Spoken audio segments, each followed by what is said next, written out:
Maybe you can mute yourself now because. Yeah.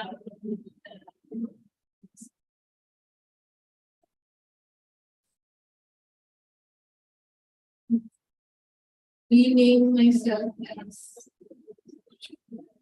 Yes.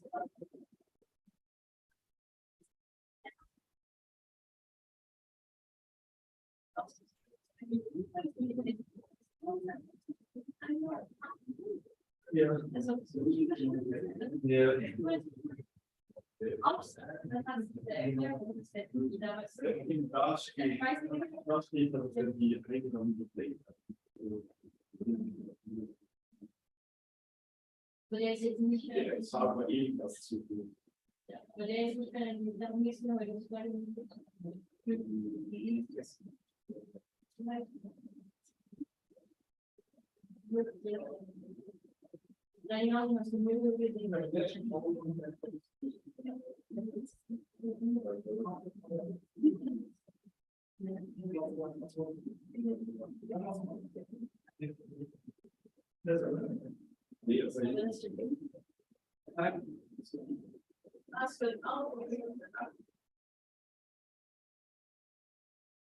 Yeah. Yes.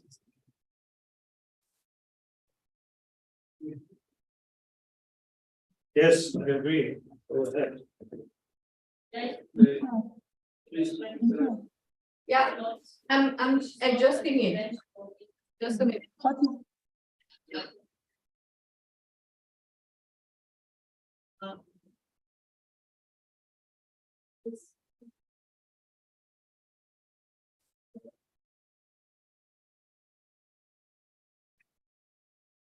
Was the camera angle better from there?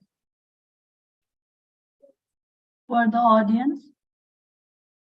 I mean, the purpose of this camera that I'm using right now is to capture the speaker. Ah, you mean, So that's why I wanted to put it, from back. Back.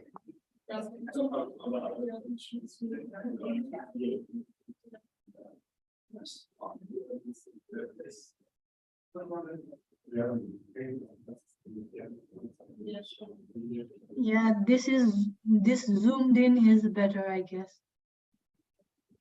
Now just one moment. The speaker is going to be really far.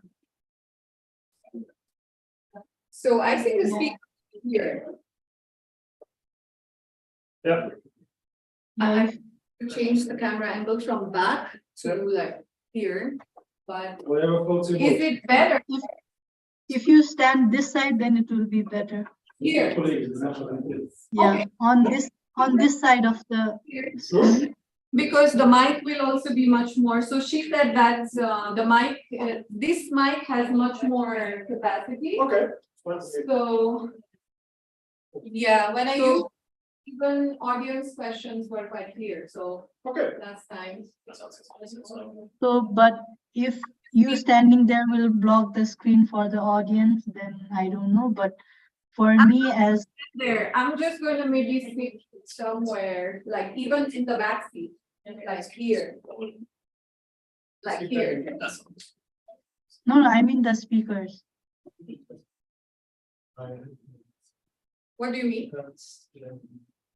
I'm saying, like, suppose from my view, if you stand on the right side of the screen, it is more clear. Right side of the screen. Yeah, while presenting the speaker, yeah, this side. If Here. the speaker stands this side, then Okay. I can see them clearly instead of the other side. You mean from here? Yeah, instead of that, if the speaker stands this side, We can do that. We can do that. it's And more near. what about if I put the mics somewhere here? Can you still hear me? Well, It's a bit distant now. it's a bit distant, okay. Yeah. Let me check.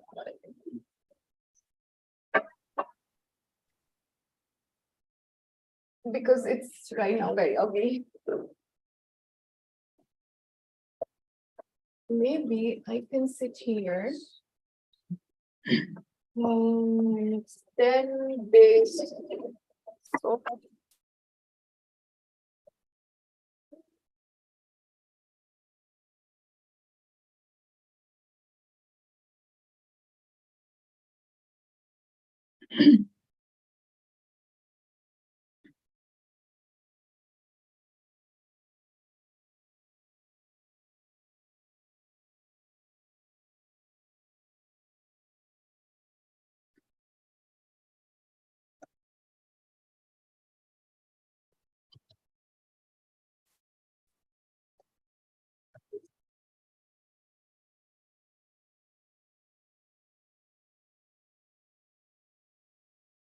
yeah, it's not showing through. Where can we put the mic?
Ja, du hast ja recht.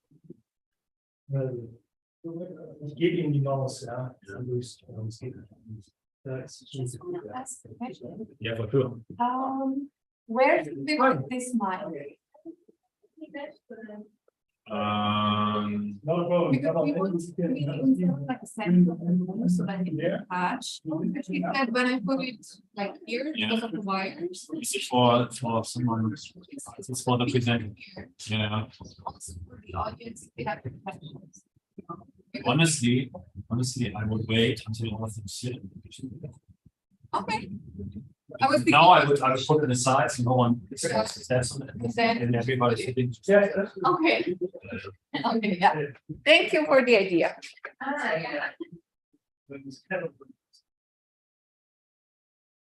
I think this is the best spot you could. Yeah, yeah, and I wouldn't put it on a chair or something like this because it looks a little Weird. I think Yeah. it's on the floor. Yeah, okay. Okay, let me test it then. Yeah. Disha, how powerful Yeah. is it from here? I put it here. It's not like 100% clear, but it's okay. It's I okay. cannot see your video right now. Did you turn it off or?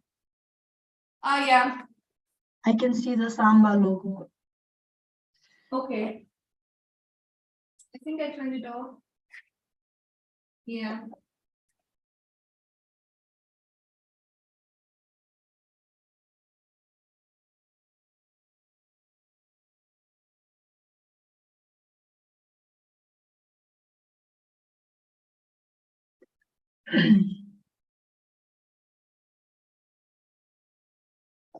I'm just gonna move this.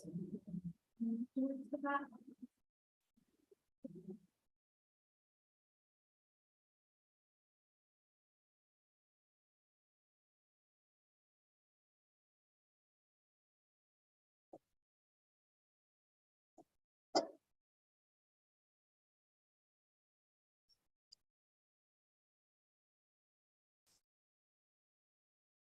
Is it okay the sound now? Let's say, I think here's where the speakers are going to be.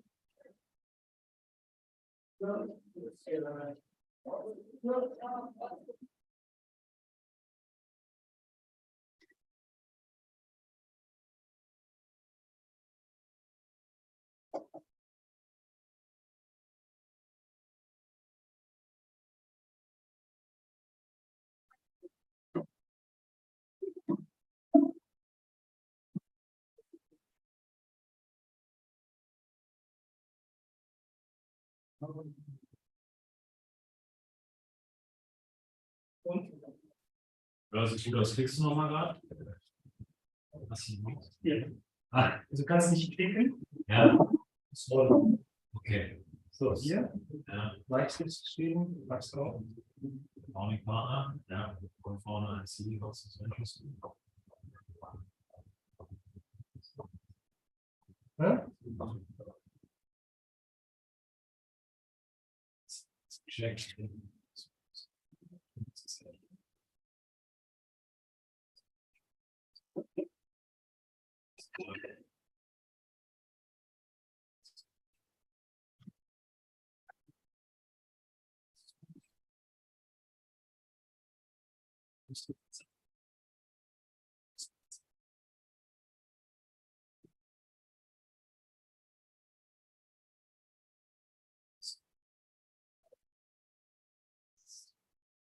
So.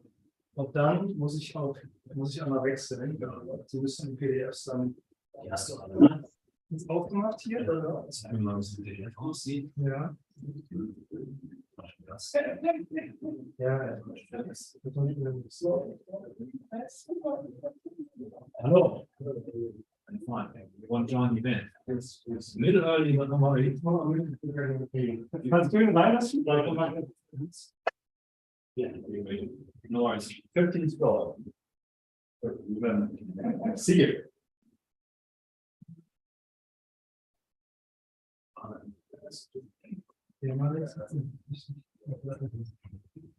Und hier ist das erste. Ja. Ja, Und warum das wollen? Das ist das zweite. Das ist das sieht dann einfach aus wie ein PDF, ne? das ist ein PDF. Ich weiß nicht mehr. Für Screen Modes, das bleibt eins. Ja, wir haben das so ein Bild. Ja. Ja, also da kann ich jetzt nicht helfen. Was ist das? Slides.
start with the starter pitch. Thanks for coming. I'm sorry I was a bit late, but just on time. So we're very happy to have here 3 startups and also called Mike Bauer and Max Meister, our host. So thanks a lot for the collaboration, Max and Mike, and and also to the communication team. Thanks a lot for the great support. So Samba could select 3 startups. So I want to say I was not involved in the selection, so that you don't think, I have picked you and this one and not your startup. So this I did on purpose, that nobody can blame me. So but I was there, have watched. So I think we have really 3 very good startups, but just it was not my fault, my idea. So but yeah, so we have here sales suite with Philip, and then we have Jurata with Luca, and we have Fedelios with Edon. Good. So, but first we start with Max and Mike, or first Mike, I think. Yes. I hand over to you. So Thank you very much. Well, first of all, welcome everybody here at the Swiss Ventures Group. Very happy to have you all here. We're hosted by On, as you see, it's the headquarters of On. Yeah, you're looking at my shoes. I'm sorry, it's Nike. Sorry about that. I forgot that this morning. But it's great to have you all here. I'm just gonna do a quick intro, what we do, who we are, and what we think of venture as an asset class. So first of all, we are a venture powerhouse. So what we have done is we have built a group with different entities who serves startups and ventures. Our core business, nevertheless, is investing in ventures and startups. But as you can see here, we have a so-called corporate center with different services like rent a CFO, rent a legal counsel, have support by valuation. Valuation is always a big topic. How do I evaluate an early stage startup with 3 founders and a great idea? And stuff like that. So I think the last 8 years, Max, myself, and the whole team, we are very into that topic. We love that topic. We eat it, sleep it, think it, work it, I would say. And that's called, as a group, we call it the power of platform. So also you guys are now part of our platform. If you have any ideas, any topics about venture, some crazy ideas, please shoot us an email and we interact. At the end, as our investors always say, it's the performance who counts. You know, you can have a lot of fun and it's great, all these journeys. An investor at the end wants to see a return on investment. We're very proud of our hard work of the beginning of our journey with a very nice performance for our investors, and we continue to work on that with our programs of funds. So what we do is we have not just one fund, we have a program of funds, because we believe that venture has become an asset class for investors, even though it's a small asset class. And if you want to invest in that asset class, you should de-risk it, meaning invest in a very large portfolio or in a series of funds, so you can de-risk this high-risk asset class. That's what we do with our programs.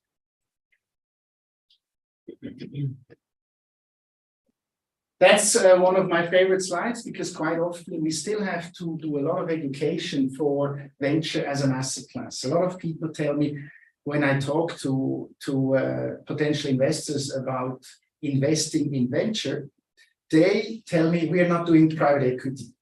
Well, venture is not private equity. That's really lesson number 1 for everyone who wants to invest in venture. Venture is not private equity. Venture is part of alternative investments, or is part of private markets, and it's a small part of this topic. The other topics are private equity, private debt, private real estate, private infrastructure, and venture.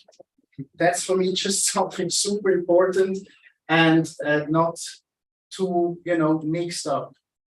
And I think the advantages in investing in venture, you can see that a little bit here. Lower volatility, maybe the volatility, is still there, but you don't see it because it's not public, it's private markets. And, you know, it's unlisted companies, etc. I think these things are quite clear. That's my favorite slide. It's a brand new one from this morning. You find it on LinkedIn, on my LinkedIn account, if you want to check it out. It's private markets, the performances of the last 10 years in private markets. And actually, if you really look at the figures, venture capital was actually almost over the whole 10 years, the best performing asset class in private markets. So if you talk to people who want to invest in venture, you should invest at least a little bit, very smart and with professional partners into that asset class, because for the overall asset allocation, it absolutely makes sense. Everyone who tells you something different has not understood how to invest in venture. If you do it professionally, well diversified, in the right way in terms of your wealth, your age, and your risk appetite, it's a win. Yeah, that's a little bit the comparison with Europe and the US. We're always talking about, you know, the big US market, Europe lacking behind, China. I'm not talking about China, I'm mainly talking about US and Europe. You know, Europe is picking up heavily. And we are very convinced that over the next 5 years, Europe's going to really push that story. Still far behind from the US, because in the US, they do that since 30, 35 years. And we're lacking behind, but you know, we're picking up. And for us, venture as an asset class at the end, what concerns us when we talk to investors and when we talk about educating this asset class, we see that like private equity in Switzerland 15 years ago. And 15 years ago, Partners Group, not so many people knew about the offering of Partners Group. It's a little bit the same story we experienced since we're pushing venture as an asset class. But we strongly believe in it, and we see that there's really a lot going on. Then last but not least, that's something which we have very strongly in our mission. You know, the total net worth, which is managed in Switzerland, is just tremendous. I mean, it's 3 trillion. We have 1 trillion in pension funds, cash deposits, but only 3 billion go into that asset class venture. That's, I think, from last year. Not the year before. We get the figures from 2022, I think in the next days with the new venture report. But, you know, that's still not a lot. And we're working quite hardly on that, talking to pension funds, because if they would just allocate, you know, 5%, it's going to have a huge impact on that asset class. If it has a huge impact on that asset class, it has a huge impact on all these guys who are startups who need cash, and it has a huge impact for the Swiss economy. And that's what we are fighting for. And I think it's a really good thing. This circle is a very positive thing. And we see step by step that, you know, also here, people listen, people come to us, people discuss this asset class, how to invest, how to diversify, how to do it. And that's quite interesting for us.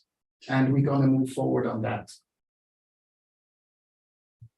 So with this, I hand over to Max about 2023 and the current market situation. Yes, Mike. Hello, everyone. I'm pleased to show you 5 statements about the current VC market, and I would like to elaborate with you guys if you think these statements are accurate. I'd like to start with the first one. Market volatility continues to persist, driven by inflation pressures, rising interest rates, the strong dollar, and recession fears. Who thinks we go through a hard recession soon? Who is pessimistic? Only one person. Wow.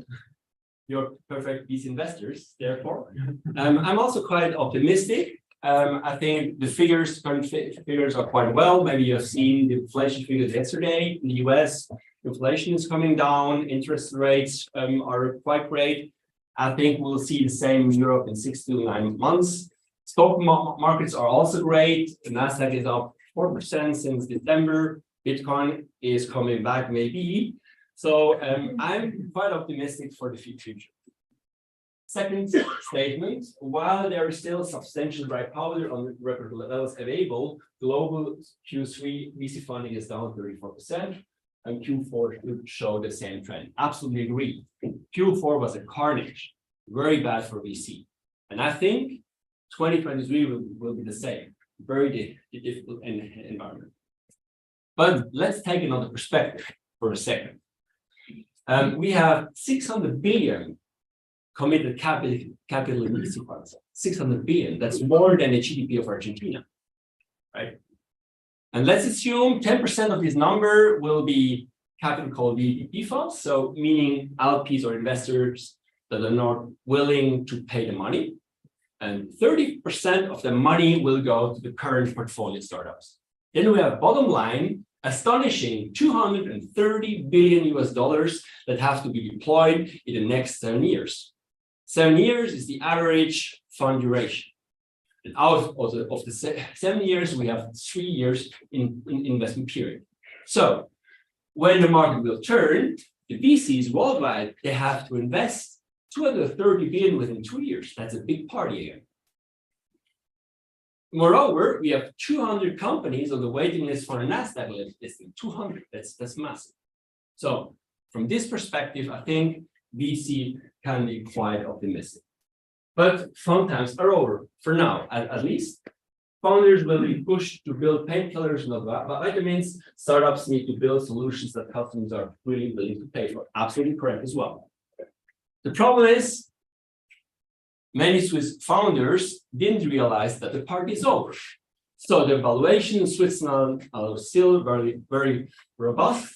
And we, as Serpentine Ventures, we really try hard, to convince the founders to decrease the valuations. They will need some money this year again. And we will see painful adjustments. We will see bankruptcies as well. So 2023 will be quite a bad year for venture capital, also in Switzerland. Then less VC tourists, better investors, more thorough due diligence, a resilient new generation of founders will emerge. Correct as well. I mean, here we have 3 statements in one. First, the VC tourists, these are the hedge funds, right? So hedge funds have been very active in VC in recent years. Then suddenly they disappeared in Q4 because they had to refocus on their core business. Right? That's good for us. Why is good? Because now we see a renaissance of due diligence. Hedge funds didn't perform DDs. They thought we have to invest within 48 hours, like Tiger Global, for instance. For us, that was very bad because we love to do DDs. We have to do DDs because we are a FINMA licensed asset manager. And now we have enough time, to make customer calls and so on. So for us, that's good that these tourists are gone. Then a resilient new generation of founders. Absolutely. When you go back to 2000, 2008, quite famous founders like Elon Musk, Max Levchin, or also Peter Thiel started their companies. So if a founder today has the courage to start a company, is capable to find funds, and has the resilience to perform, these are the best investors. And we at Serpentine Ventures, we are looking for exactly these entrepreneurs. Last but not least, nevertheless, as seasoned venture investors, we learn adversity breeds champions. Investors' best vintages are secured in times like these. Let's be a bit more precise. The best time to start a VC fund is 1 year after crisis. And therefore, we said we have now to start funding for our Vintage 2 program. And as soon the market will turn, we will be ready for our Vintage 2 program. So let's have a party. Questions? Yeah. We after the crisis? Sorry? Are we after the crisis? No, I think, VC market is laggard, right? So I think in VC, we are ready 24. So I will start investing in VC in Q3, Q4 this year. Then you're ready for, for the next investments, but not now. I will wait now a bit, right? Wait and see, because, the valuations will come down again. But I think Q1 24 could be a good phase to invest again. Other questions? Yeah. Swiss government has 500 million assigned, or whatever assigned means, to the venture industry, which is now held back by the federal government. What do you think of this program? Does that support you in convincing the pension fund, if you have the government as a co-investor, to give you some support when you talk to institutionals, or for you that's more an unwanted competition? It's a hard question, huh? What should I answer now? Okay, let's take it like this. I think it's quite important to have growth capital in Switzerland. And we don't have currently much growth capital here. So if a company is successful in Switzerland, then they go abroad, or in other terms, in other words, investors from abroad come to Switzerland and steal that startup. So the IP goes away to Delaware, and for us, it's a huge loss. So what we need is a government, like for instance, in Germany, in France, in the US, of course, as well, a government that is really capable to bridge as a co-investor. Therefore, we need that capital, we need that fund. That would be very important. That's my opinion.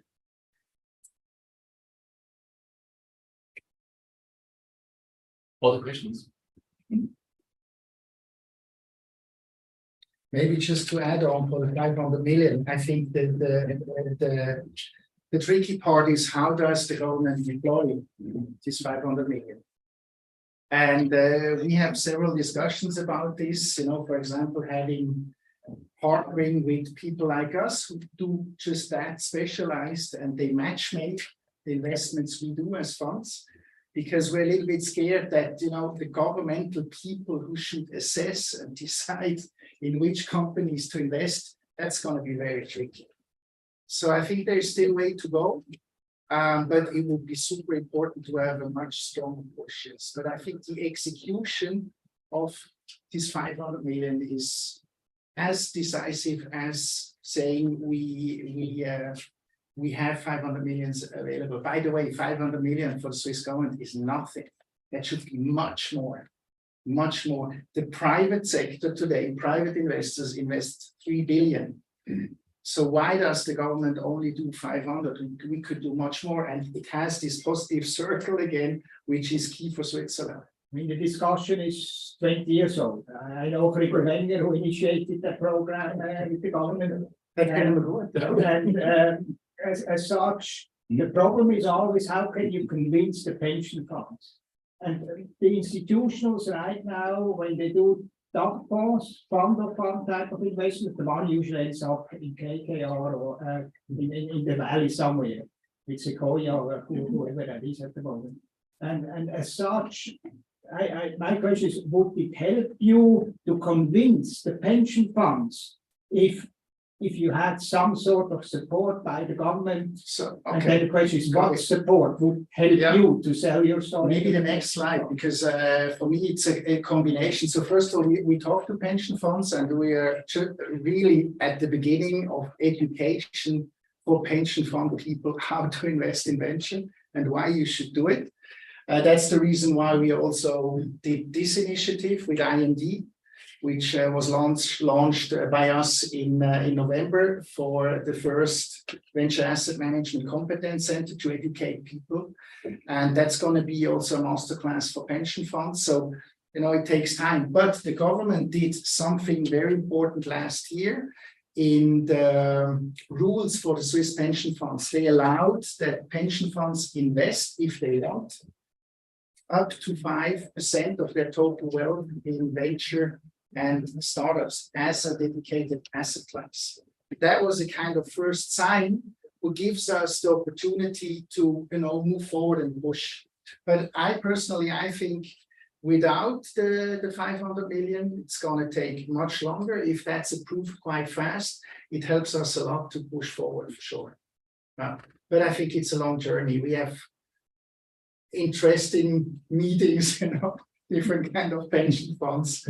We will see. Swisscom Ventures, by the way, is an important partner for that as well. because some pension funds, they invested together with Swisscom Ventures. So that's also a first step, which is important. I think we're not going to take longer because the stars of the night are the startups, and we're looking very much forward to your pitches. Our investment directors, they're here as well from the funds. So Maybe good luck. This question could be interesting for everybody. So what is key for you that you invest? Three things. First, team. Second, the market has to be big enough. And three, the product. These three things quite easy. So let's see if the product and the team will do. So we start with SalesWings. So Philipp Schweitzer is one of the co-founder and CEO of SalesWings. After his studies in Lausanne, he joined 3 different ventures before founding his own. And he's living with his wife Susan and 3 kids in Lausanne, and conquer the world for marketing and sales technology. So Before you start, Philip, I have just to say one thing. We know Philip since at least 7 years. We are 80 years old, and we know at least Philip since 7 years. So as a founder, super resilient. You know? You have to survive. It's not easy. So great to have you here, Philip. I'm sorry, Thank you. there are seats still here, so please come. You don't have to stand there. 10 feet.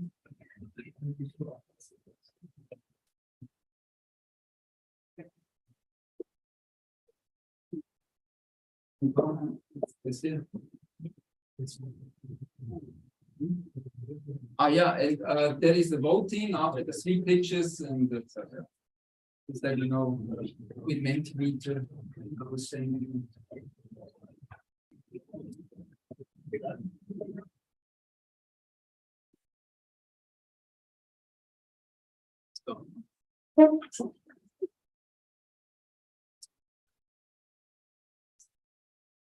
Okay. This works. Yes. Okay, well, thank you very much for hosting us here tonight on Running, and at certain times as well as Samba. Thank you for coming tonight. I'm Philipp Schweitzer. I'm the co-founder and CEO at SalesWings. And SalesWings is a software as a service platform for B2B lead analytics. Let's have a quick look at the problem that we're solving. So the problem is that business to consumer marketing platforms don't offer or incorporate lead analytics. And the marketing automation space can be generally organized into B2B focused marketing platforms, as well as consumer oriented marketing platforms. Now, so both of these send emails and SMS, and they manage audiences and all of that. But B2B solutions typically need to accommodate for the fact that there's a sales team involved. So you need things like lead qualification, you need to manage sales and marketing alignment, and you have B2B specific analytics and reporting that is key. Now, consumer-focused marketing platforms, of course, don't offer that. Now, the trend in the space is that a lot of B2B companies, they choose consumer-focused platforms. And the reason is there's much more innovation in consumer-focused marketing, but they also scale much better and they handle data in a much more effective manner. So what are they doing about these missing lead management functionalities? So basically they invest a lot into customization. So they customize, they tinker together a range of products with a lot of overlap, and that basically creates expensive, complex and hard to maintain marketing technology stacks. So of course, SalesWings has a solution for that. So we get rid of a lot of this mess, and we have a solution that basically upgrades B2C marketing automation platforms with essential B2B functionality. This gives access to these companies to these missing pieces. Now, the product works in 3 ways. Firstly, we collect and centralize data about these leads, so things like website behavior, profile data, and more. Secondly, we're going to take this data and analyze it in order to truly understand all these business leads.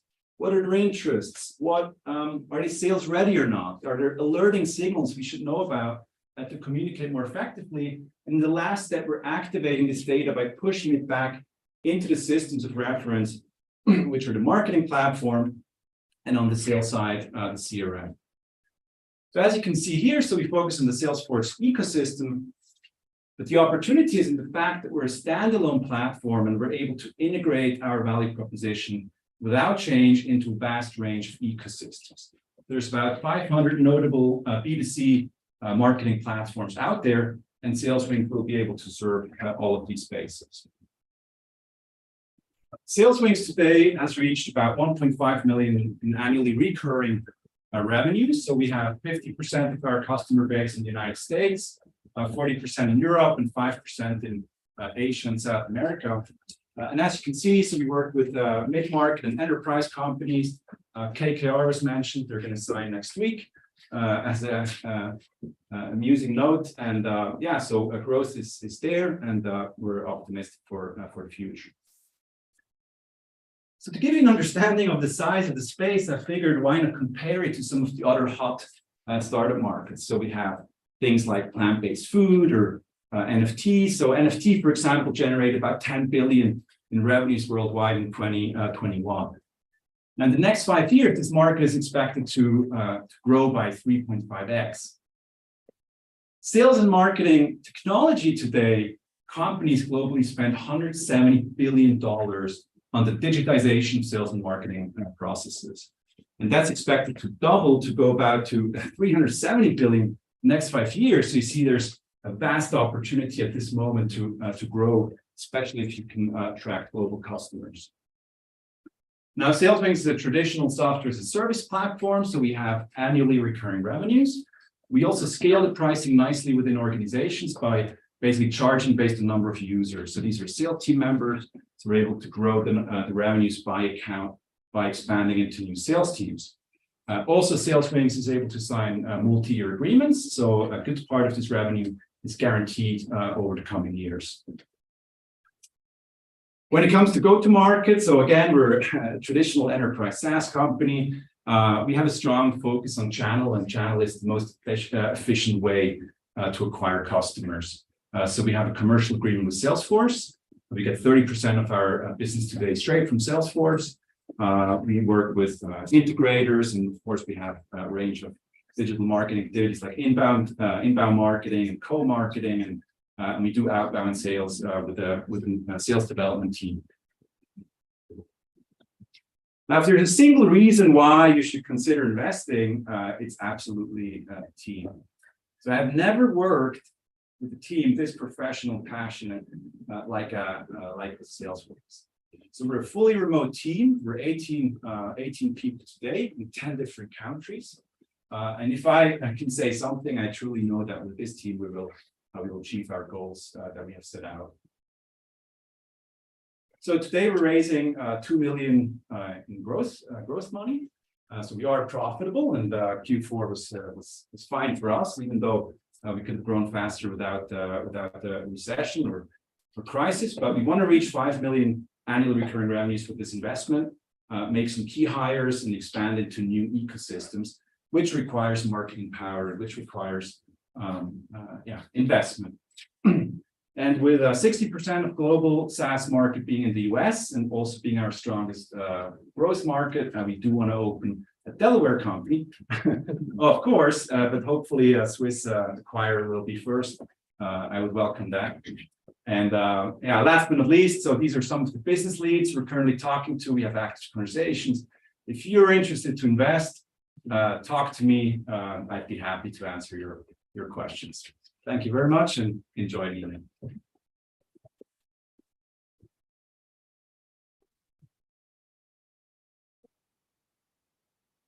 Then now switch to the 5 minutes Q&A. So please, questions. Be nice. Yes. So you mentioned 500 other companies that are making plugins for Salesforce, and you described it very optimistically as you can connect all of those 500. But I would, just for discussion's sake, turn that upside down and say, how do you stand out? How do you differentiate yourself and not just be the 501st company that's making a plugin? And how does anyone see you versus all the others? Yeah, that's a great question. So firstly, to understand the space, you have core ecosystems. So Salesforce is one, you have Oracle or Adobe. Marketing platforms like these 500, they will, or will not integrate with a CRM. So typically Salesforce is the de facto standard in CRM these days. The other thing, sorry about that. So the other thing to understand about the market is that you have these core platforms, and then you have very specialized solutions that are, active in a niche markets with value propositions, and we have a really great position within there. So we have some competitors, but we've proven to be, extremely user friendly in how we do this. So these 500, marketing automation platforms are actually complementary to us. So we're able to augment them with our solution. They see you as someone who's enhancing their capabilities and not competing with them or pushing them out. Yeah, absolutely. So another trend in the space is called marketplace. So we don't see anymore that, new players or even challengers in the space are sort of trying to just go for the big platform. They're investing into marketplaces where, players like us are able to enhance the value proposition that they have, and they invest into partnership programs and all of that. And to give you an idea, so, Salesforce is a company, they generate about, so this year, I assume they're going to announce about 30 billion in revenues, but the Salesforce ecosystem generates, north of 400 billion. So there's a lot of opportunity being just around these ecosystems.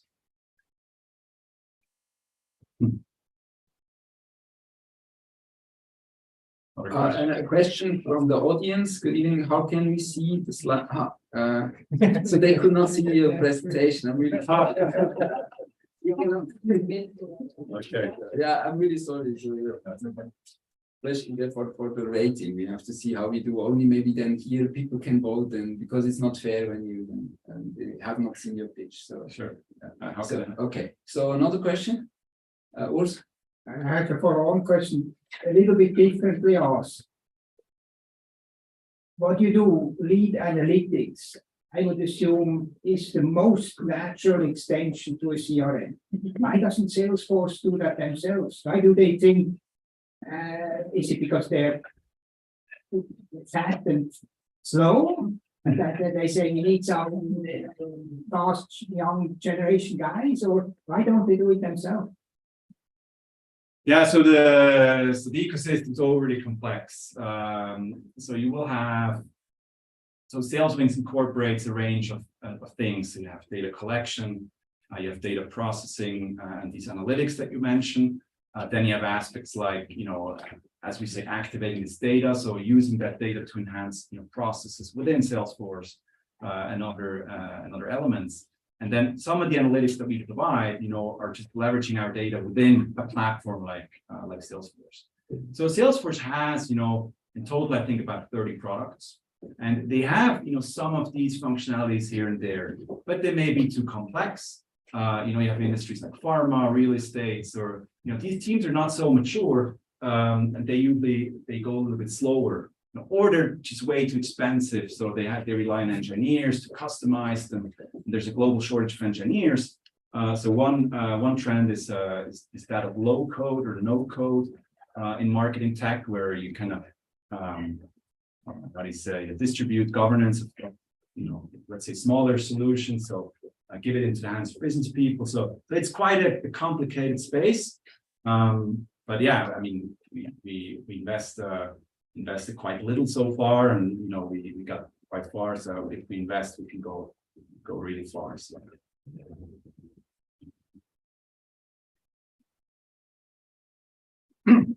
So you mentioned that you need 2 million. You need to raise 2 million in order to reach 5 million growth. I was just wondering, how does reflect that with respect to your customer acquisition, and especially how long they stay in the platform? How long what? They stay in the platform. Salesman's customers. Yeah, so we don't need 2 million to reach 5 million in revenues, but we want to go there faster. All right, so we're profitable, we have consistent growth. It's just a matter of how fast you get there, and speed, of course, is key in any startup that's out there. So SalesWings clients, so firstly, they sign agreements between 1 and 5 years. The average is about 2.5 years that they're with us. So this gives us enough time to make sure they're successful. SalesWings isn't like 50 years old, so how long do they stay with us? So right now, I think the average customer is something like 2.5, 3 years with us. But again, we've acquired a lot of clients last year, so these are kind of fresh. But what we look at is a metric called churn rate. So how much revenue or client churn do we lose every month? And we have very healthy numbers right there. So how are you financed so far? Are you angel finance or already VC finance? And what kind of investors are you looking for? yeah, so we raised money from business angels, and we invested some of our money. So basically, when you look at sort of how you deploy this capital, so there's so-called SaaS efficiency ratio. So we have an outstanding ratio there. Right now we're looking for either a VC or a family office. That's one of the options that we're looking at. There's also, things like debt financing and SaaS, which is interesting. So there's different ways. So we're quite open. And we're not in a rush because we're not going to run out of money at the moment. Yes. About unit economics, how did you define the pricing for that one particular?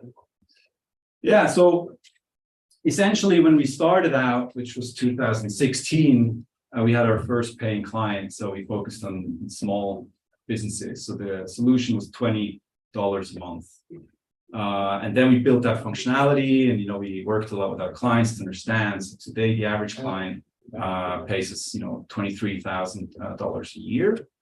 We have some clients that pay us $140,000. So one that pays $140,000 a year, and it's really kind of a stairs up there. So we have a core platform fee, which is about $1,000 a month. They pay us a year upfront. And then they can add licenses for users. So you have typically, between 3 and 30 marketing users that are kind of the admins. And then you have between 5 and 1,500 sales reps that use SalesWings. And that's also where the opportunity is, right? So our largest client, again, so they actually use 1,000 licenses, but they have like 15,000 sales reps worldwide. So you can imagine the potential that we have. And often the way these customers acquire software is they have very specialized markets where they test things for the whole world. And then if it works, they expand it. For example, Zoetis is an animal health company. We started in Japan, we moved to Australia, and now they're using it in 15 different countries after 3 years. Right. So. Yeah, thanks a lot. So now the next one. Thanks, Philip. And that's it.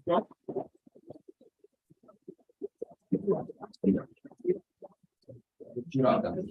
Yeah, so now Jurata, we have here Luca, he's co-founder at Jurata, a Zurich-based legal tech company, and you're also a lawyer, and you had first witness for hands in the legal market is lacking transparency, efficiency, and innovation. So we are very interested what you're doing in the legal space. Thank you, Marc-André, and thanks Samba and Swiss Ventures Group for the invite. My name is Luca Fabian. I'm one of the co-founders at Jurata. Our mission is to provide affordable and effortless access to legal services for everyone. Very excited to be here tonight, so let's jump right in. Well, the opportunity we see is that in Europe, millions of people and SMEs are struggling with a legal market that still works as it used to work 100 years ago, right? Now, what exactly do I mean by that? Legal services nowadays are still non-transparent, they are very costly, they are hardly digitized, and on top of that, the predominant business model in the legal industry is still based on billable hours, which just doesn't incentivize lawyers to work more efficiently and to innovate. In short, the legal market is broken and we need to fix it. Now imagine a world in which access to legal services that are affordable and transparent is just one click away. Well, here Jurata comes into play. At Jurata, we productize legal services and we establish the platform economy in the legal market.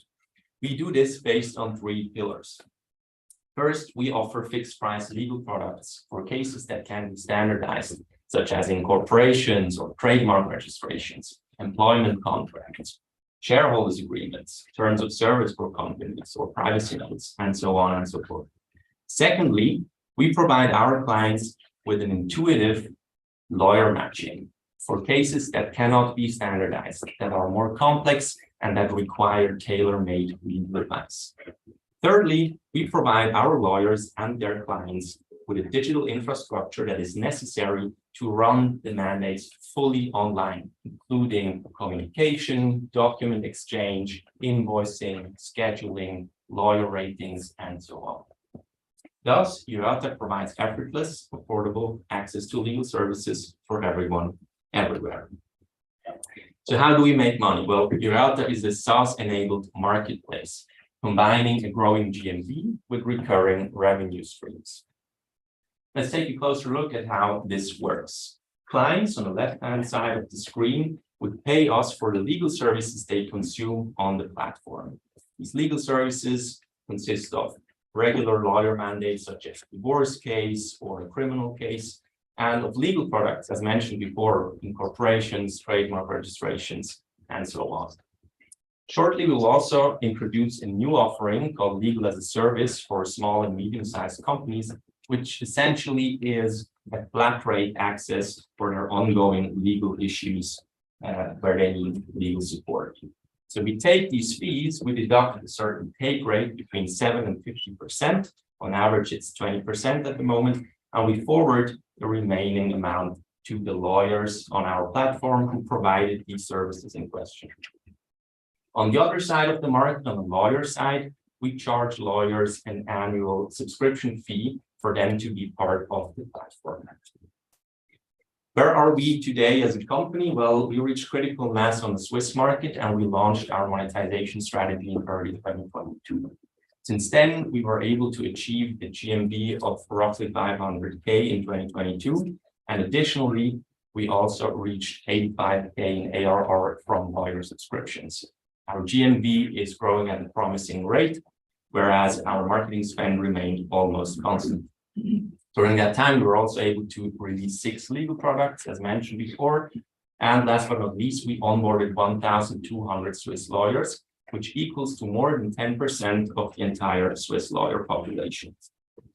We're very confident that we can maintain this promising traction as we grow and extend our reach and improve our offerings. Few words about the market we're targeting. So the Swiss legal market in itself is already a promising opportunity, but for us, this is just the beginning. Our ultimate goal is to penetrate the European legal market for private individuals and SMEs, which amounts to a staggering 68 billion Swiss francs.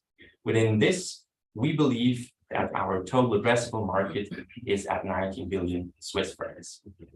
This is a massive opportunity, also considering the fact that the European legal tech market is projected to grow at 27% CAGR until 2025. Legal tech VC funding is at an all-time high, and this also led to the first promising IPOs of legal tech companies in the US, such as LegalZoom. Now, in order to provide even more value to our customers, we strive to build strong partnerships with renowned brands. And we're very proud of our partnership with Zürcher Kantonalbank when it comes to incorporations of companies, or with Bexio for accounting services for our customers. We're also an official startup of the University of Zurich.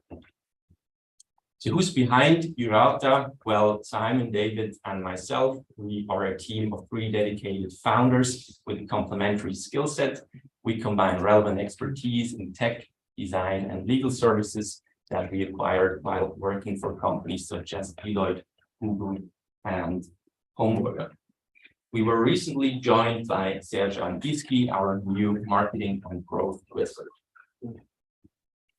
Now it's time to take action for us. We're kicking off our seed round right now, 1.5 million to reach the next milestones on the roadmap, we want to build and release additional legal products. We also want to launch the legal as a service offering for SMEs that I've mentioned, and we want to prepare the DACH market entry for Jurata.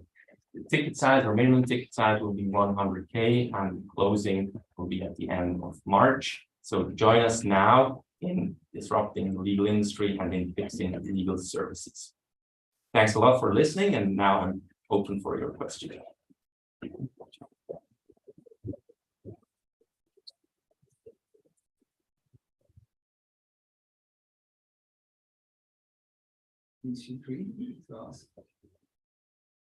don't want to go first again, but I have this feeling, like a funny analogy, like you're the Uber of legal services, because your legal services are not coming from employees, but freelancers in a sense. Is that- Absolutely. Okay. We try to avoid this kind of notion. Right, that of it's course. correct. Now, with regards to the legal industry, so you have 10% of all Swiss lawyers that are on your platform. They're doing this nights and weekends. I mean, are they in some conflict with their employers, or like, how does that work? Not necessarily. You have to consider the fact that most lawyers in Switzerland are just one-man shows or in smaller law firms. And for them, it's really interesting as an acquisition channel. And for them, acquisition is hard work. Normally, they have to go to conferences, write articles. That's just unpaid work, right? With us, they have a predictable channel to acquire new mandates. For me, I was also wondering, I mean, as a lawyer, if you're sort of running your own business, then you don't have to pay the platform, and obviously they can also charge more. So I was just wondering, what is sort of the basic value, or how do you convince lawyers? Because at the moment, I'm guessing that they're kind of having both sides, right? They have their private business that they can charge more, and they're working in their, let's say, spare time or extra time, they're working for you. If that shifts towards 90%, 100% of their time, is it still something that they'd be interested in? What's the feedback there? Well, interestingly, we see a lot of lawyers, also experienced ones, who join the platform and use it as sort of an addition to their existing customer base. I think there is a certain threshold where it becomes problematic for them. They just rely on Jurata as an acquisition channel, but we haven't reached this threshold now. So this is going to be interesting to see. But we also have lawyers for these legal products I've mentioned, for instance, the trademark service. They really scale this up as an internal business case within their law firms. They would hire additional paralegals so they can handle the workload that we bring them. So this is kind of an interesting symbiosis that we start to see. Seems like a really good idea. Do you have competition in Europe or in Switzerland? Yes, we do. So the competitor landscape is quite diverse. In Switzerland, there is one big competitor called Get Your Lawyer. They are partly owned by Linie Axel Springer Schweiz. We think that we are kind of overtaking them right now, or maybe early or mid this year. In Europe, there are a couple of competitors in this field. One of them struggled last summer, which gave us the opportunity to kind of have a closer look at them. They are now back in the game, but we're also confident that we can win against them at some point in the future. But there is no competitor combining the approach of fixed price legal products with tailor-made advice by real lawyers. So either you only have the matching part, so the platform will just match a lawyer with the client and then say, well, now it's your turn. Or they would offer automated legal documents. But this combination is pretty unique. So the reason you are limiting the number of products you're offering, is it to reduce the variance of time the lawyers spend, or? The number of legal products. Yeah. We don't want to limit it. We want to extend the portfolio massively. It's just a question of resources and team size. But with the current funding round, the goal is absolutely to increase the portfolio quickly. How do you assure quality of 2,200 lawyers on the platform? Thanks. That's an excellent question. So, of course, as a platform, we want to establish a review system. Right now, we're asking this kind of standardized NPS score from all the legal clients who use the platform. So we have a baseline of reviews coming from the clients.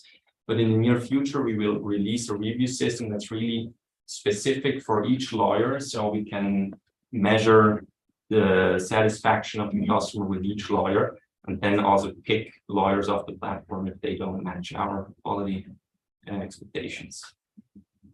But as an initial threshold, we ask for the bar exam. Of course, this is a state approval of skills, which ensures a certain level of skills. Is there a kind of gatekeeping or something for when customers come to you? So say you've got, I don't know, you've got X number of divorce cases and you have to work out which one's going to fit within your quote. How does the lawyer handle that quoting, that whole pricing? So at the moment, it works like that. If a case comes to us, we would review it with a small team of students internally very quickly. In the future, we'll automate this with the help of machine learning. So after the review, we would push the case to a pool and then invite automatically suitable lawyers to the case. And they are free to react to the case and to apply for the case or not. So they always have the choice to engage with the case or not. You tell them this is the case, this is the amount of money you're going to get for it, because this is what we promised. They can't give another quote. Yes, they can. So for these regular mandates, it's up to them to suggest the pricing. For divorce, for instance, or for procedures in front of the court, it's really difficult to suggest a fixed price. So there you would just have a traditional mandate. But for things like an incorporation or a shareholders agreement, there we have fixed prices that are defined by us, by the platform. So there is no margin for the lawyer to negotiate a different price. So the traditional way is hourly billing. Yes.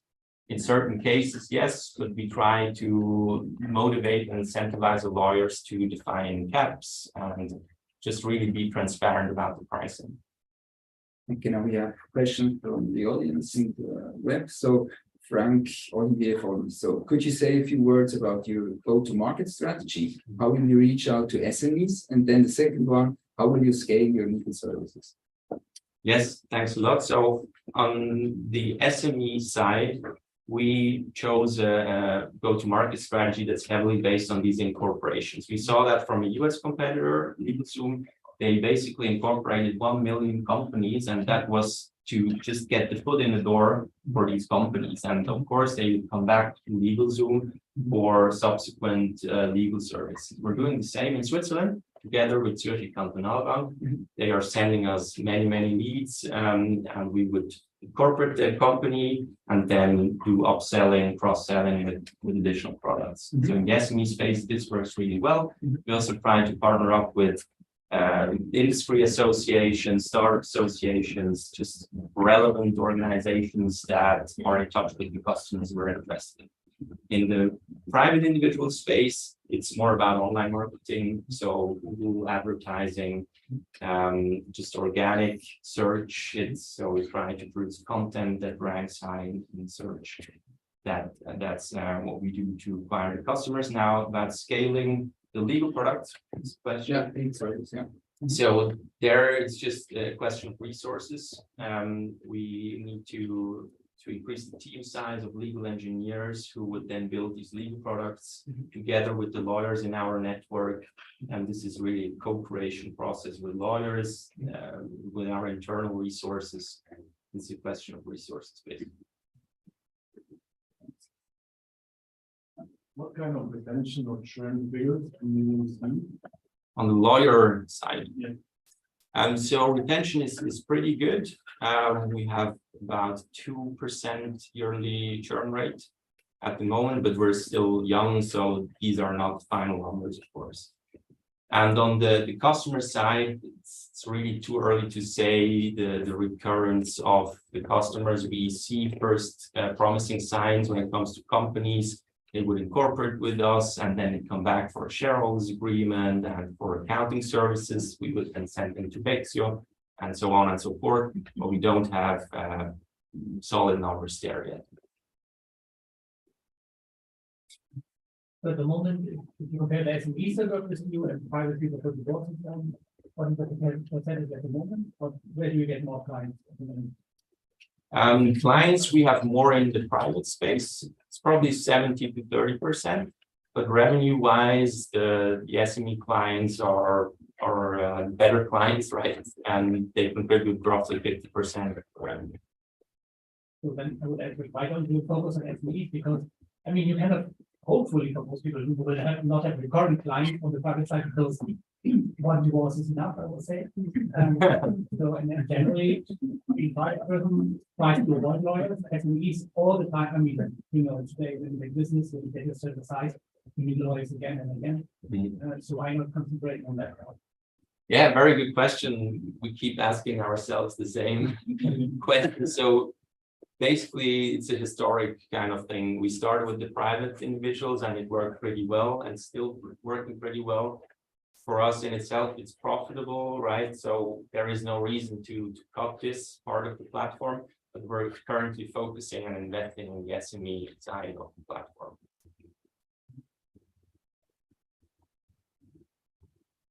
Last question. Good, yeah. Thank you very much.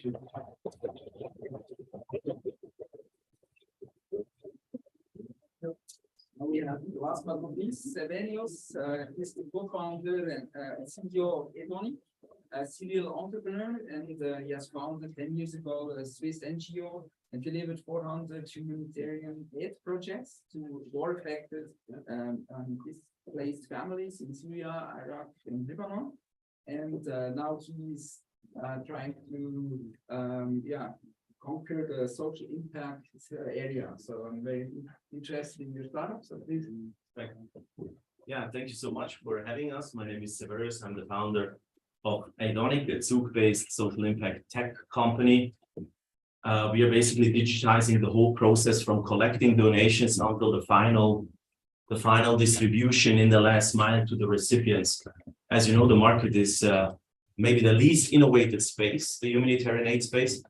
And that's why there is absolutely not any efficiency when it comes to delivering humanitarian assistance, but also no transparency. As you're all familiar, when you donate it to a charity, maybe when you're lucky, you get a picture and a thank you letter for your tax purposes. Well, the problems in the world are just about to increase. There are more and more people pouring into poverty. Climate change, wars are all reasons for it. There are large international organizations that are active responding to the crises. However, they do permanently ask for more money. So when I spent my last 10 years in the field, I discovered that there is enough money, but there's not enough money that gets to the final recipients. And after 400 projects, I started to analyze how we can make the whole process and system one more efficient and more transparent and allowing much larger impact for the final recipients. If we look at this average spending of an NGO, we see that just around 30% gets to the programs, and within the programs you have again costs. So what remains for the beneficiaries, we don't know. But very interesting is that average spending of an NGO for IT, for technology is 1%. It's the least spending. And by just increasing that IT spending, we can make sure that an NGO becomes way more efficient, and meaning that the impact for the people can be increased. By just 1%, we can increase it to reaching and impacting more lives, maybe hundreds of thousands of more lives within a year. Greater transparency, according to a study with 14,000 NGOs, results in more donations. That is common. It will regain trust. We are mission driven. That means we are purposely driven. Our target, our goal is to create impact in the world and help NGOs to do better while they're using less funds. Half of our team are former humanitarians. We have Joel, who worked at UN agencies and also at the Red Cross. But the most important part of our team is that we bring in three most important experiences to make these solutions really working in a real world case, and real world scenarios. The tech experience, including blockchain expertise with Roberto, our CTO, the last mile field experience, and the first mile, which is the donation fundraising, charity fundraising experience. Combined, we were able to create an end-to-end solution. We digitized basically three main areas, the three most important areas of nonprofits and NGOs. We created an end-to-end tracking solution, allowing donors to track and trace the funds in real time using blockchain technology in the background. Of course, they don't deal with cryptocurrencies or any sort of that. We are tokenizing donations and send them as QR codes, QR vouchers, represent the tokens of real-world assets to the final recipients, and they can redeem the QR codes as vouchers or as cash at financial service providers, supermarkets, hospitals, schools, educational centers. Secondly, we digitized the whole data management of NGOs. Currently, most of them, even the largest ones, use Excel spreadsheets to manage the data, the beneficiary data, program data. And that data is then used also for reporting back to the governments, back to the tax authorities, to the audit companies, but also to the donors. So you can imagine that data can be manipulated, changed, whatsoever. With our technology, with a mouse click, they export the data straight from the blockchain. It's immutable, it cannot be corrupted. The third part that we digitize is the whole last mile payment and distribution part. We created a digital voucher solution powered by blockchain. And then also we created an open API that can be connected to any financial service provider. As you know, charities will more and more looking to distribute cash versus in-kind, versus food boxes, which consumes a lot of logistical expenses and so on.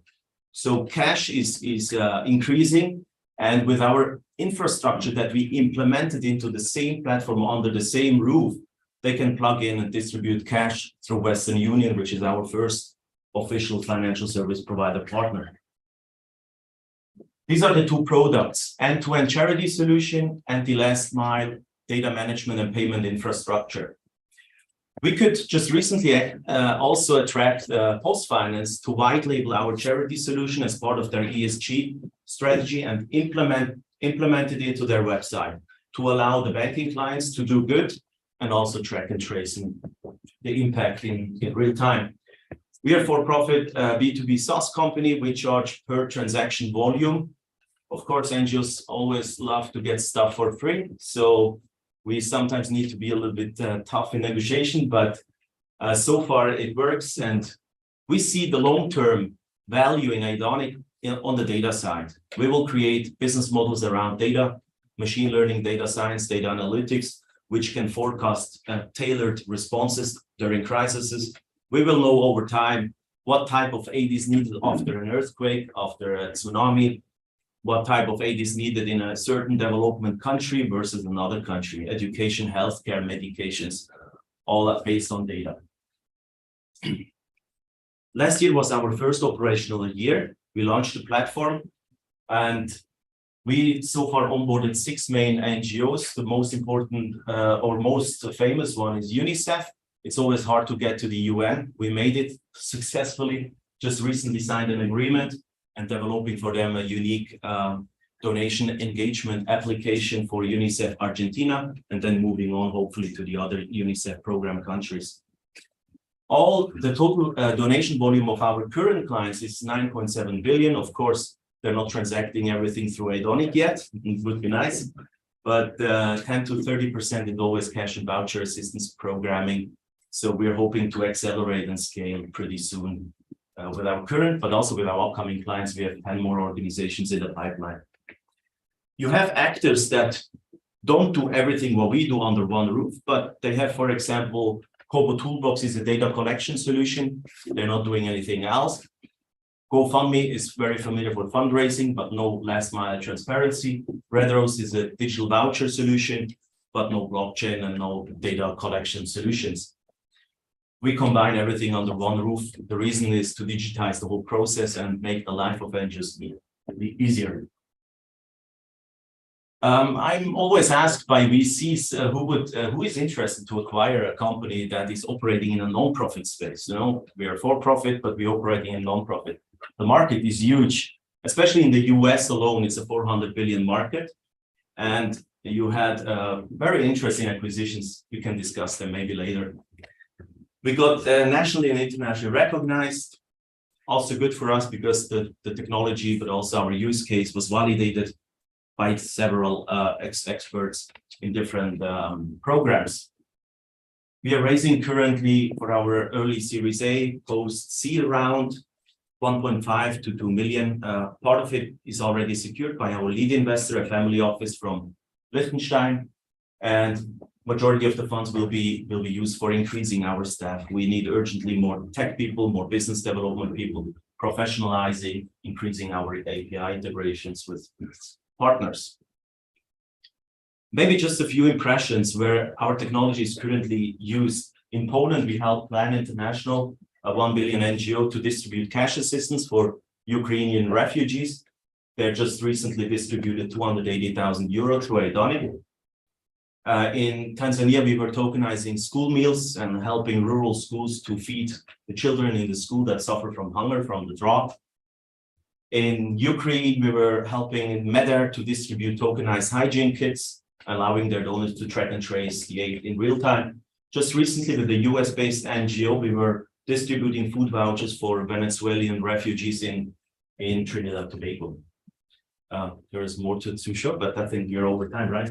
Yeah. Yeah, thank you so much.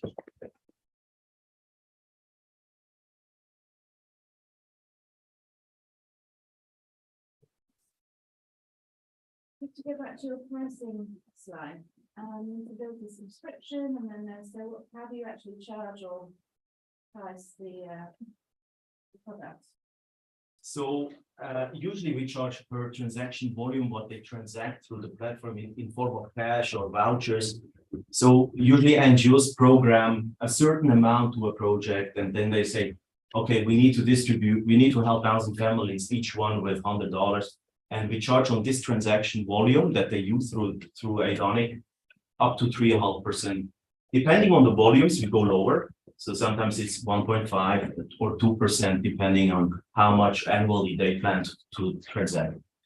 Many NGOs ask us for customizations or developing additional features and functionalities. There we have a setup fee, an additional customization fee, and a subscription fee if they only use, for example, data collection, beneficiary management, automated reporting, and no volume transactions. So we need to be sometimes a bit creative with them when creating the offers, but it's basically the idea around it. Can you elaborate a little bit how you use the NEAR protocol and how you handle the private key protocol? Because that's still an issue. Yes.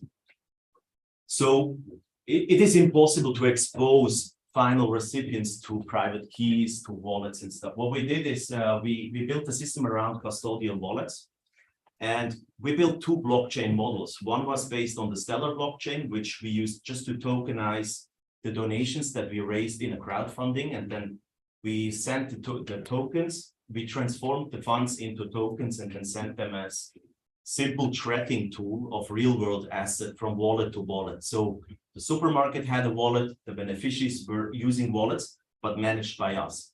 So because we don't send them real money or any form of real value, it's just a representation. We were holding and managing the wallets or the NGOs basically in favor of their final recipients. With NEAR, currently, we're going to use a new model. So we're going to turn a donation, instead of real world assets such as a food voucher, we tokenize the donations into NFTs, and the NFT will travel from stakeholder to the recipient, from there to the supermarket, and collects metadata. The metadata is basically the tracking data that we're going to report back to the donor in real time. So in the end, he will receive, instead of a letter with thank you, he will receive an NFT back full of tracking data and proof of impact that he can use for tax authorities, or we even plan a market which he can trade the impact NFTs later on.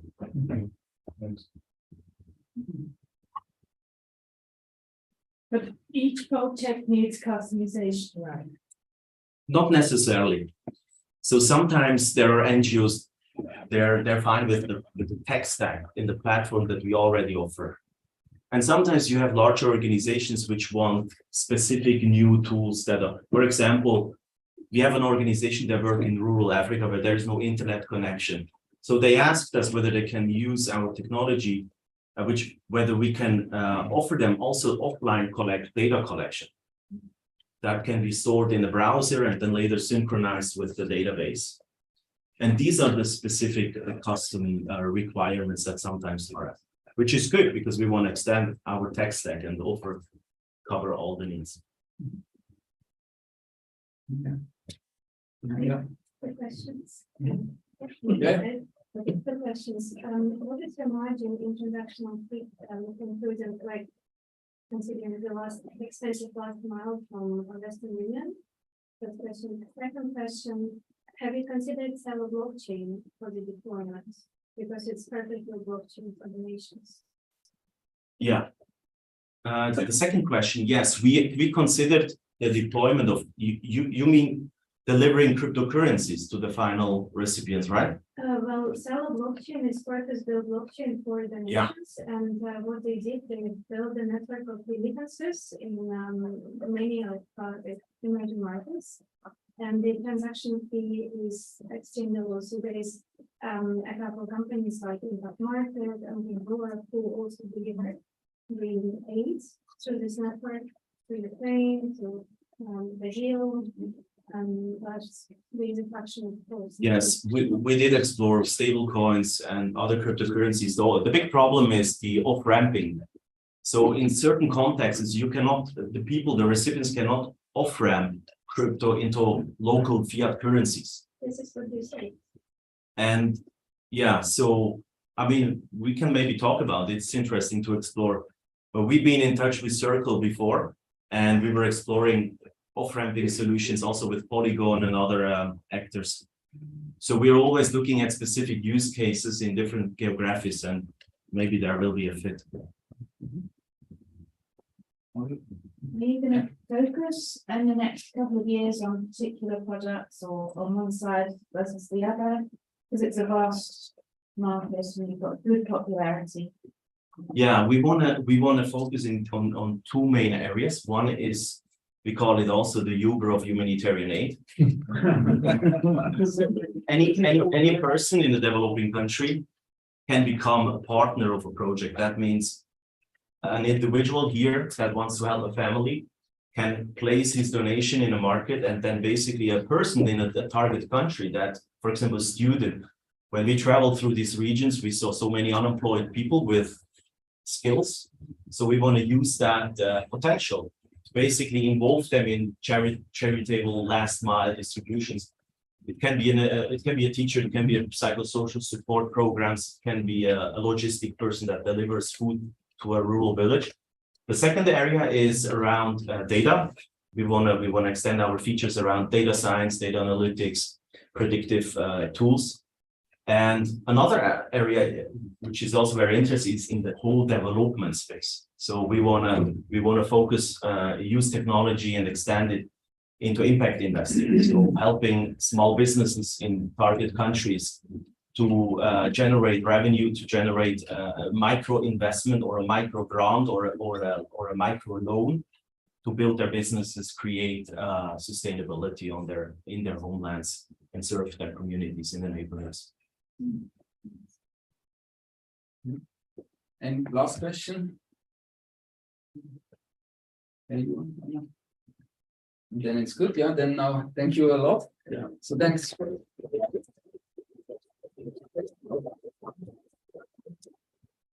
Now we come to the rating. So please take your phone and go on menti.com. I mean, if you don't share that, people. I will share. Don't share. No, don't share.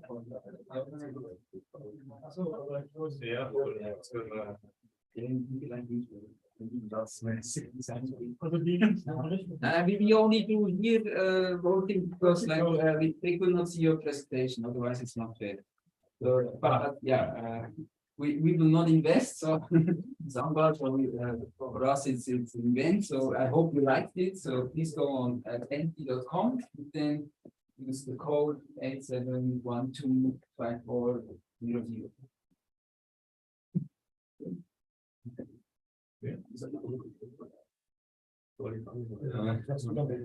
Yeah, it's coming. Ja, wenn wir. Ja, dann So, ja. Ich sehe das jetzt auf die Ex.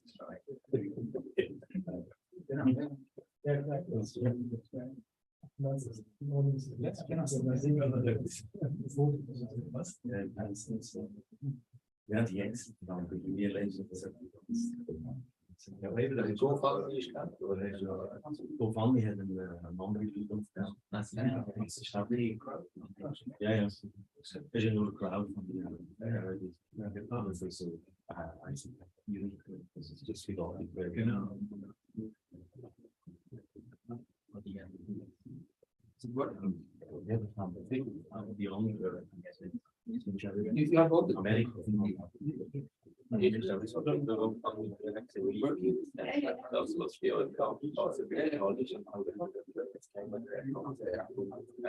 Okay, we have already fixed the ones.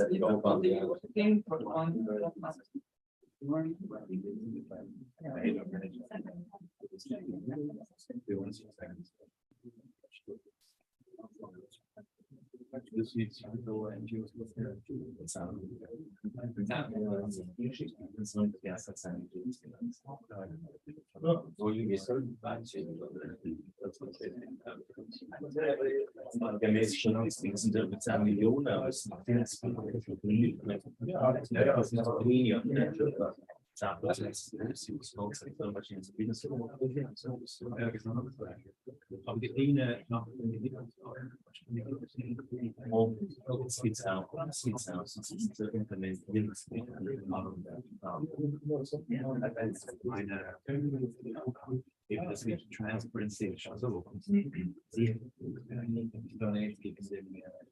Transparency. Ja, genau. Also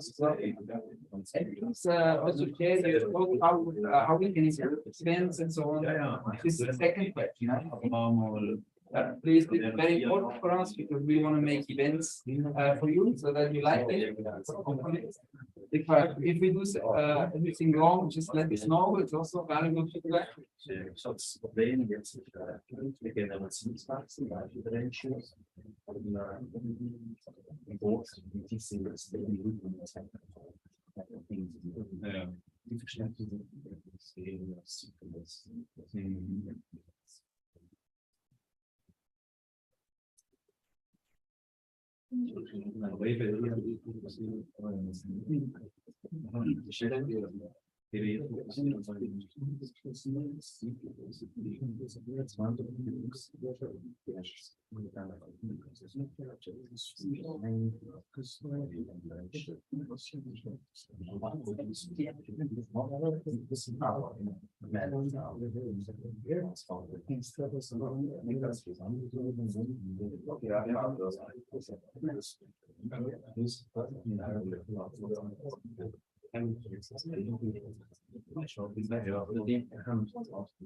we have the results.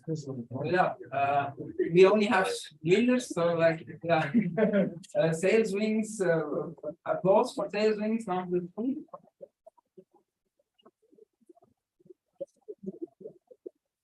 Lockdown round 2, so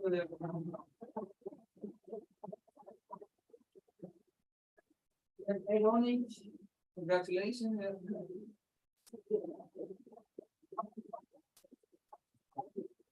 Yes, and so I think we are at the end, so I hope you liked it.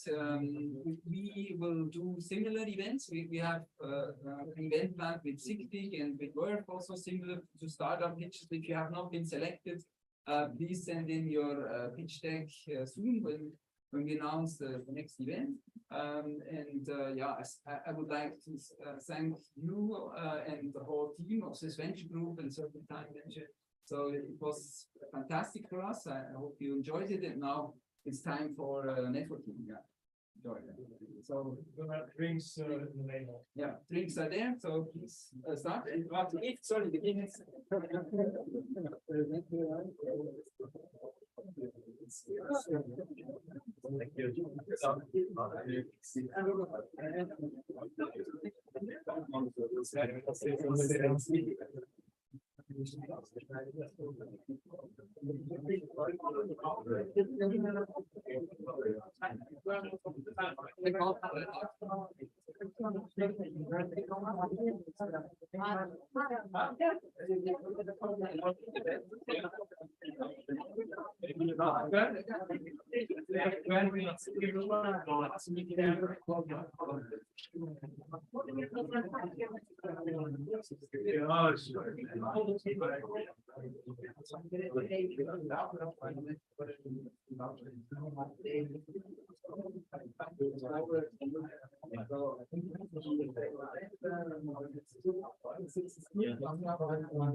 You know, when you actually have something such a view, but you know, it's like, yeah, so it's good. Oh, really?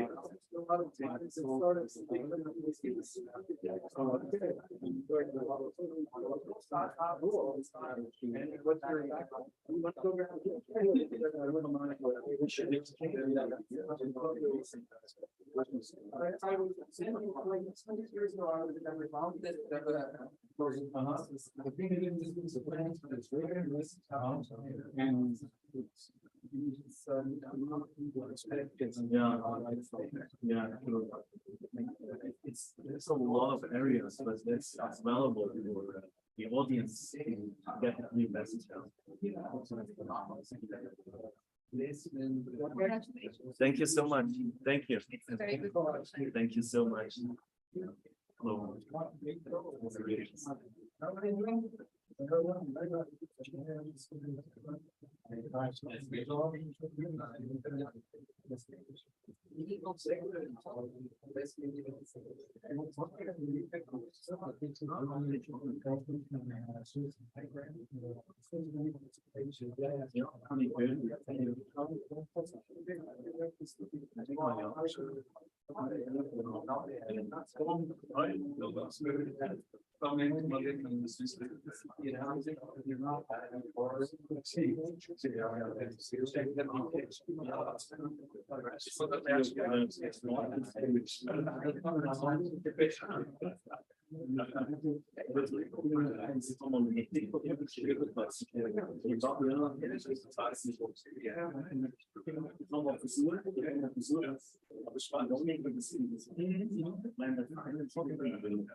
Ja, ja, das ist ein Problem.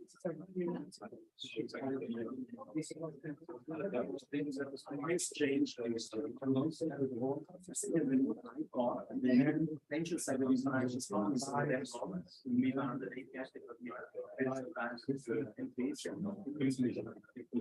Zum Beispiel im Bank, Integration, wenn jetzt Projekte interessieren, look at this,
bestehende Investoren. Ja, wenn ich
So you are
Ich glaube, es nicht bis von der Welt, aber ich glaube schon, dass die Steuern, das Geld Steuern, die Steuern sind da, aber ich würde nicht. Da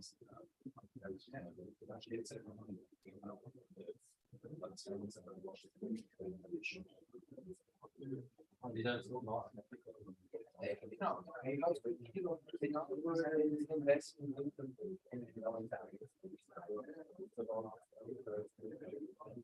Wir machen jetzt zum Teil, was dann alles, das machen wir immer, aber jeder Medium, it's like innovations that we're and of the price tag. Ziel dahinter ist eigentlich auch, Vertrieb zusammenzubringen. Zeigen, das ist nicht nur Russland, Smartphone schnell ist. Aber da waren wir auch jetzt schon viel kann man das ist auch das erste Anlass, das ist Service Labs, was wir hier auch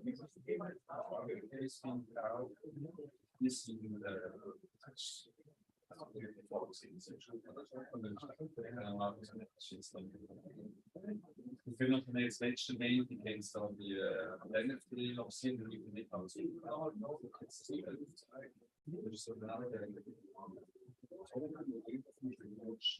was die verteidigen an Sponsoring für der Schadenslösung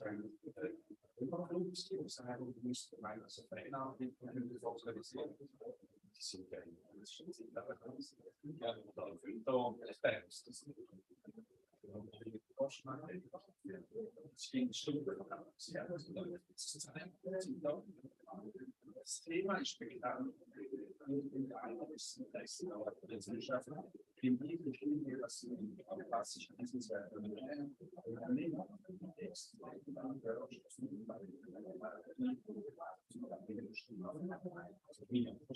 Vor allem nicht gibt es die Einwirkung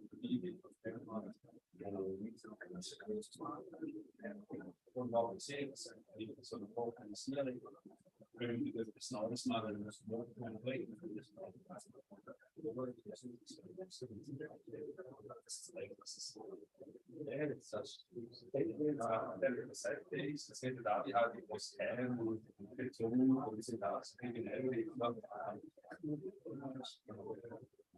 Maybe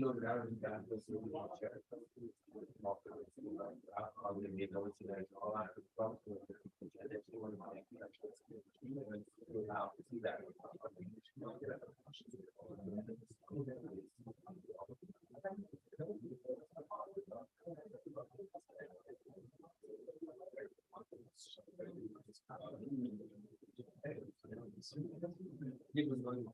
it was really not stinks.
Dann probiere es aus, wie Leute lassen, da sind wir gerne ganz gern, der Rest noch was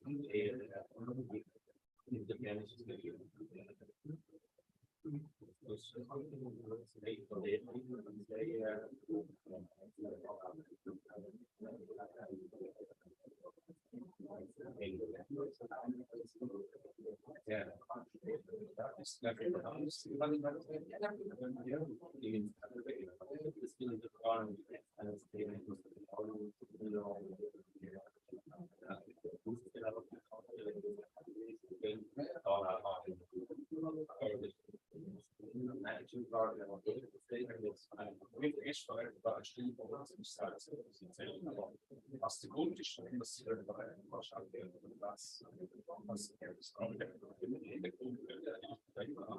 Leute da das ist ein Generation Light.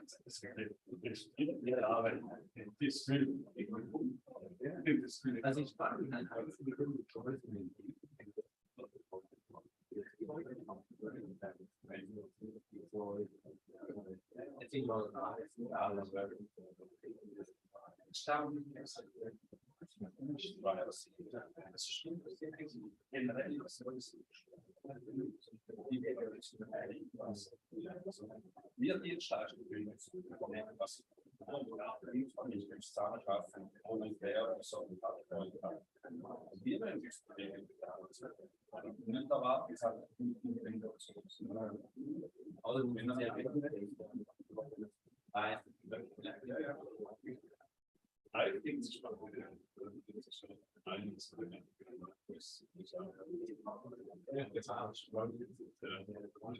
das ist voll cool, aber das ist so Plattform wie die, das Kind.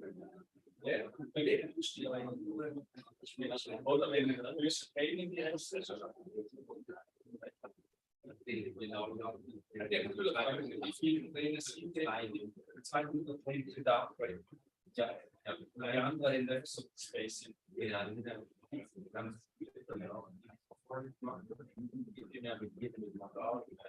So operated.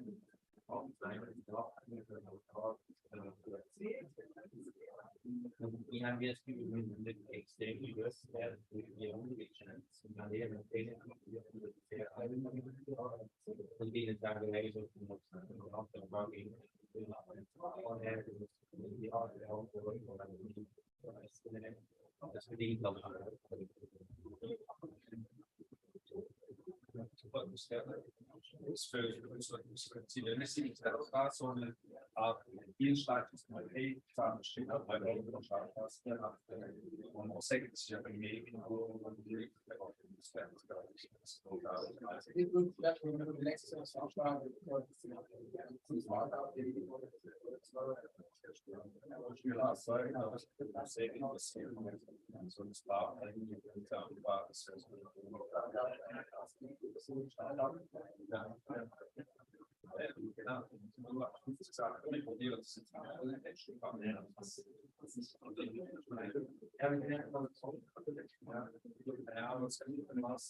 Some people